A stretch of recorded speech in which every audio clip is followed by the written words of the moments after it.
Halo teman-teman, selamat datang di Sumber Artikel.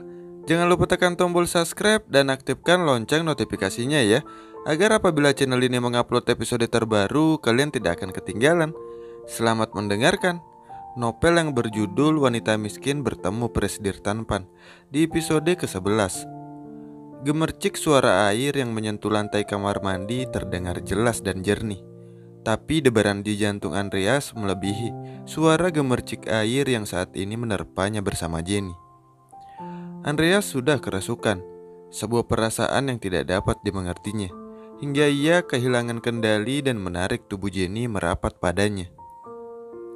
Ditatapnya dua mata jernih yang kini menatap bingung. Ia mencari sebuah jawaban yang dapat mendeskripsikan perasaan yang dirasakan saat ini. Mungkinkah ia telah jatuh cinta? Atau mungkin ini hanya sebuah hasrat karena ia terlalu dekat dengan Jenny seperti ini. Pejamkan matamu atau jangan berkedip sedikit pun.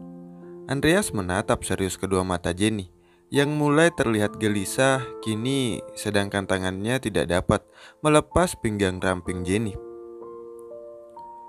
Ia mendekatkan wajahnya saat Jenny tidak gentar menatapnya. Hatinya pun sama berdebarnya, tapi Jenny berusaha keras agar tetap terlihat tenang, tapi Andreas harus mendekat, hingga Jenny dapat merasakan jika tubuhnya mulai bergetar kini. Andreas sudah tidak tahan lagi. Dia dicium di bibir Jenny tanpa ragu dan sedikit memaksa. Menciumnya sampai akhirnya Jenny menyerah dan perlahan membalas ciuman Andreas yang diberikan padanya. Mereka bertautan. Andreas tidak dapat membiarkan rasa manis di bibir Jenny terlepas darinya, sehingga ia menggoda tubuh Jenny dan mendudukkannya di atas wastafel. Napas Jenny terengah-engah. Ia sudah hampir kehabisan napas jika saja Andreas tidak melepaskannya. Segera, namun bukan untuk meninggalkan Jenny, melainkan untuk melepaskan baju yang dikenakannya. Andreas tanpa salai benang sekarang dan dengan cepat Andreas kembali mendekati Jenny dan merobek gaun tidur Jenny dan mudah menyisahkan pakaian berwarna hitam yang membungkus gunungnya. Jenny, suara Andreas terdengar serak. Ia merengkuh wajah Jenny dan bersiap menciumnya lagi. Tapi Jenny menyentuh bibir lembut Andreas tepat sebelum Andreas berhasil menciumnya lagi. Jenny tidak ingin kehilangan kendali, karena ciuman yang sebelumnya Andreas berikan sangatlah membukankan, sehingga ia tidak ingin berhenti menyesap bibir Andreas. Tapi kenyataannya tidak semanis bibir Andreas. Jangan mengujiku, Andreas. Lupakan perkataanku tentang mimpiku semalam. Andreas tidak berhenti, melepaskan tatapannya yang kini perlahan terasa dingin, menusuk kulit Jenny. Tapi ia menarik kepalanya sedikit menjauh. Aku tidak akan menggunakan perasaan dalam hubungan kita. Aku tidak akan jatuh cinta padamu, Andreas. Jenny perlahan melepaskan tangan Andreas dari wajahnya dan tersenyum lembut. Mandilah lebih dulu, ucap Jenny sebelum meninggalkan Andreas sendiri. Andreas belum mendapat jawaban yang dicarinya, tapi hatinya merasa kecewa saat Jenny mengatakan hal seperti itu, sekaligus mengingatkannya jika pernikahan ini memiliki jangka waktu yang singkat. Ia tidak boleh terbuai. Mungkin ia terlalu bersikap hangat terhadap Jenny, sehingga menjadikannya kehilangan kendali. Jenny menuruni tangga perlahan saat Andreas telah duduk di meja makan. Ia memakai gaun putih di atas lutut kali ini. Rambutnya ia kuncir santai dan bahunya terlihat bersinar saat lampu menerpanya.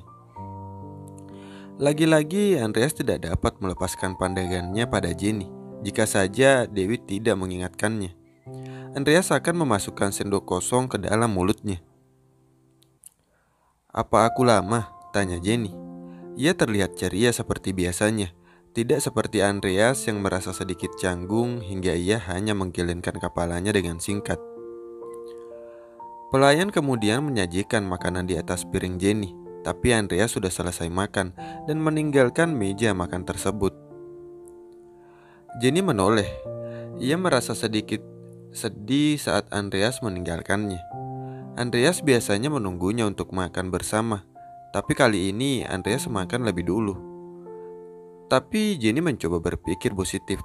Mungkin saja Andreas sudah sangat lapar, atau mungkin Andreas marah karena ia menolaknya tadi. Tapi bercinta tidak ada dalam kontrak pernikahan mereka. Jenny sudah selesai makan. Sejujurnya, ia tidak berselera. Untuk pertama kalinya, ia merasa tidak enak makan, padahal hidangannya yang disajikan tidak pernah mengecewakan lidahnya.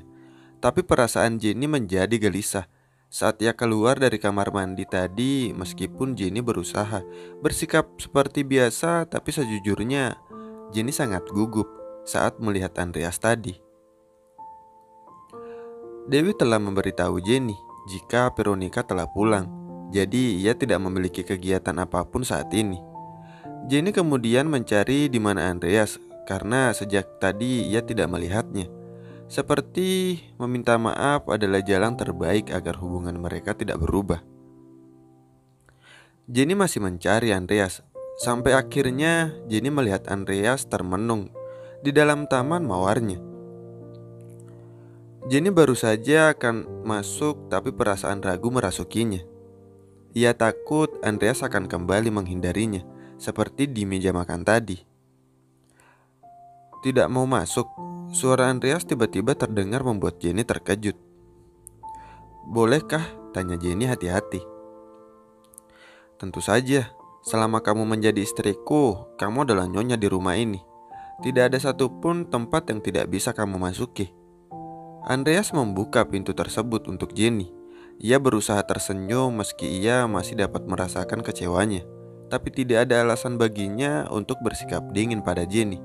Terlebih jika sikapnya menjadi dingin pada Jenny, maka mata-mata dikirimkan kakeknya di rumah ini pasti akan melaporkan pada kakeknya. Jenny tidak mau membahas kejadian tadi.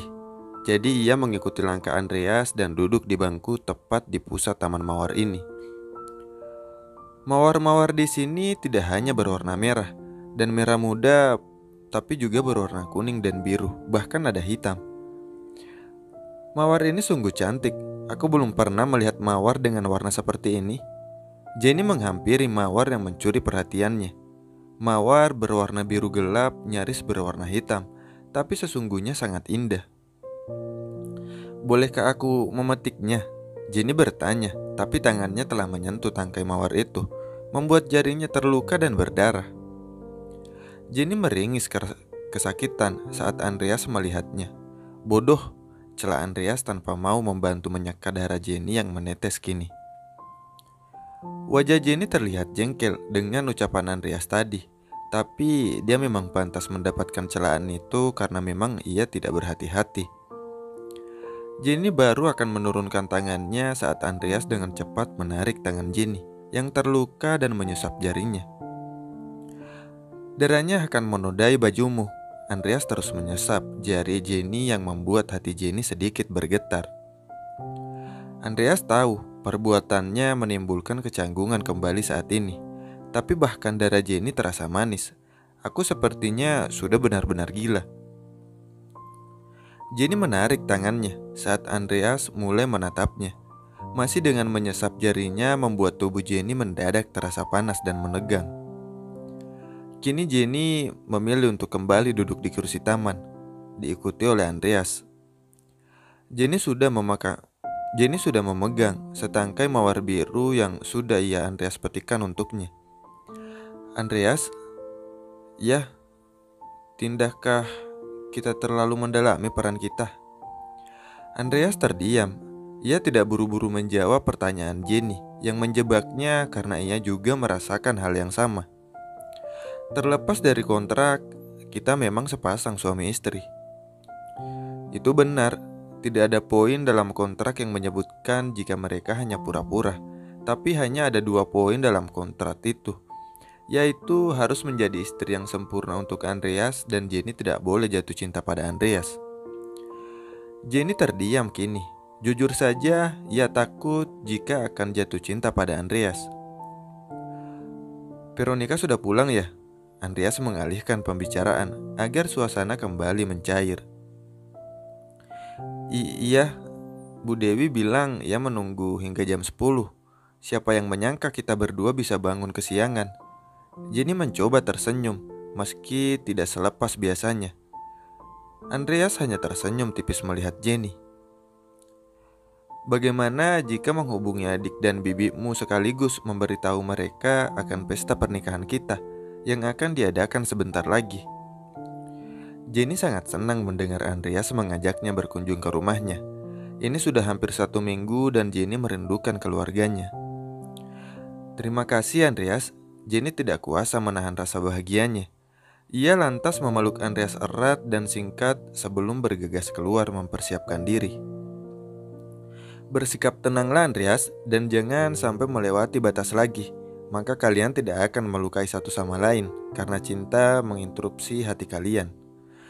Dengan begitu, kalian akan tetap bisa bersikap seperti biasa, dan berpisah tanpa beban nanti. Andreas meyakinkan hatinya.